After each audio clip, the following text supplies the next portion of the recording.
నమస్తే గాయ్స్, ఇవాళ మెంతికూర ఫ్రై ఎలా చేయాలో చెప్తాను వినండి. ఫస్ట్ కట్ చేసుకున్న మెంతికూరను శుభ్రంగా కడుక్కొని ఆరబెట్టాలి. ఆ తర్వాత ప్యాన్లో 3 table spoon oil, half table spoon జీలకర్ర, హాఫ్ టేబుల్ స్పూన్ ఆవాలు వేసి ఫ్రై చేయాలి. ఆ తర్వాత ఒక మీడియం సైజ్ ఉల్లిపాయ ముక్కలు, ఒక పచ్చిమిర్చి వేసి 2 మినిట్స్ ఫ్రై చేయాలి. అలాగే కరివేపాకు కూడా వేసి ఫ్రై చేయాలి. ఆ తర్వాత హాఫ్ టీ స్పూన్ పసుపు, ఒక టేబుల్ స్పూన్ అల్లం వెల్లుల్లి పేస్ట్ వేసి ఫ్రై చేయాలి. అలాగే half table spoon garam masala వేసి ఫ్రై చేయాలి. అలా 2 మినిట్స్ ఫ్రై చేశాక కడిగి ఆరబెట్టుకున్న మెంతికూరను వేసి అలా కొద్దిగా కలిపి మూత పెట్టేసేయాలి.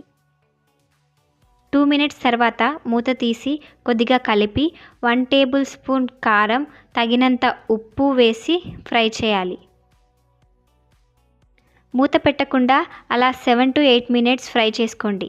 ఆ తర్వాత కొత్తిమీరతో గార్నిష్ చేసుకుంటే ఎంతో సింపుల్గా మెంతికూర ఫ్రై రెడీ. మీకు నా వీడియోస్ నచ్చినట్టయితే నా ఛానల్ని సబ్స్క్రైబ్ చేసుకోండి. Okay, bye.